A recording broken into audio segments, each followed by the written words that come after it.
Hi everybody.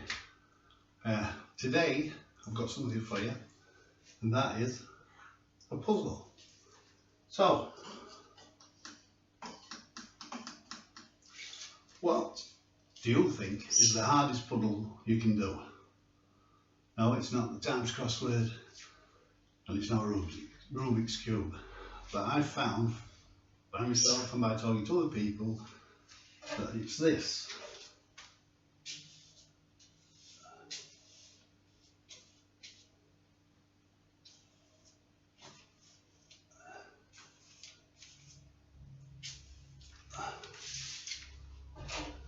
It's this. Life is a puzzle. Now, the reason why life has become such a puzzle for us is that we have been separated from the one who gave us life in the first place. Now, when contact was cut, life became a problem and a puzzle. So how do we work it out? Well, a lot of people, they approach it this way.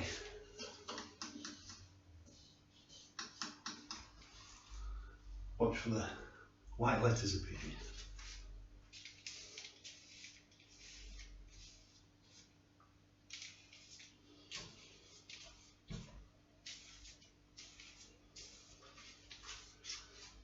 They've weighed it all up and they've thought there's only one way that can solve this puzzle, and that's by looking after number one, doing everything to make me happy.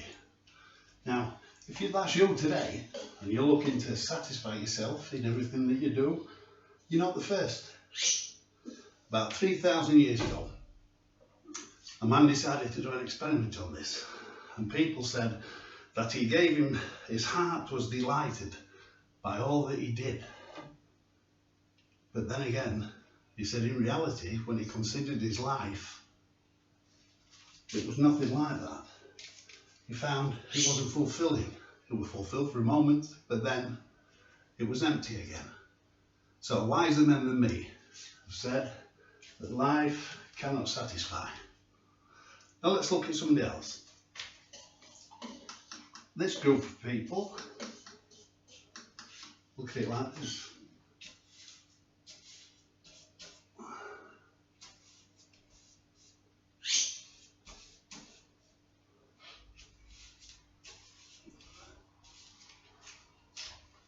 With them, it's all, if only I was somebody else, if only I had a job, if only I had a better job, if only I had a different wife, if only I had a different house. Now we've all fallen into this if only syndrome, but at the end of the day, really, they're just excuses. A man who wrote a few books in the Bible, he once said, I've learned to be content in every situation. Now that's a good thing to follow. So let's look at this last group. Their answer to this puzzle is this.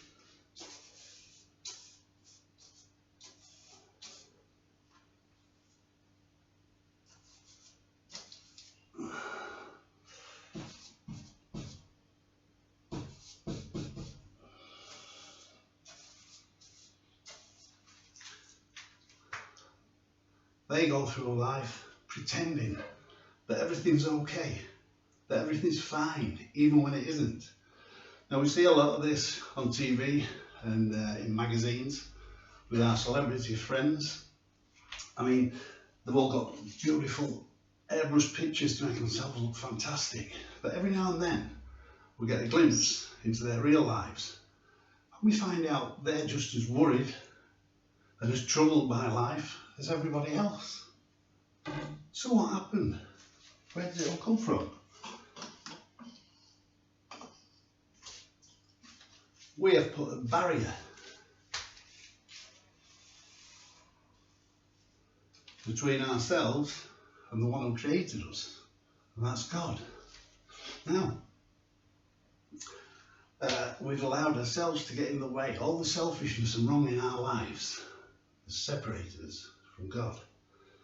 Now, the only way to solve this puzzle of life is to get somebody from outside to help us bridge this gap. Now that happened, and I'll tell you all about it. About 2,000 years ago, a man called Jesus Christ came to this earth and he showed us how to solve this puzzle of life by obeying his Father and doing everything that he asked him. Now, we still remember some things about him today. He lived a life of total obedience and devotion, and thousands of people came to listen to him because he spoke about such fantastic things and did amazing things as well. Now, these things that we remember about him, some of the things he said, like treat others as you want to be treated yourself, or turn the other cheek, don't fight back. Now, how did Jesus come to solve this puzzle of life? Well, he in fact allowed himself to be crucified on a cross for all the sinful things, all the selfish things that we've done wrong. And he's bridged that gap so that we can have again one-to-one contact with God. Now, Jesus himself said, he said, I have come to give you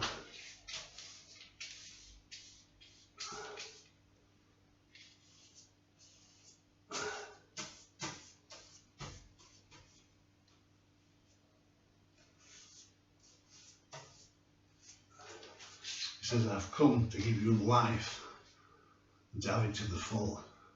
Now, I know some of you out there may not yet be Christians. You may not know about the fantastic sacrifice that Jesus made for you and for me to answer this puzzle about life. Now, if you need any more information, then just get in touch through the website and we'll be happy to answer any questions you've got. So, the virus is still going around, so keep safe and stay at home, and thanks for listening. And one more thing to add. If you do decide to turn to Jesus, then you will have to give up your excuses, give up your lie about sin, and all these other things. And you turn to Jesus and trust him in everything, every day, and you'll be amazed at the way he can change your life. Thank you.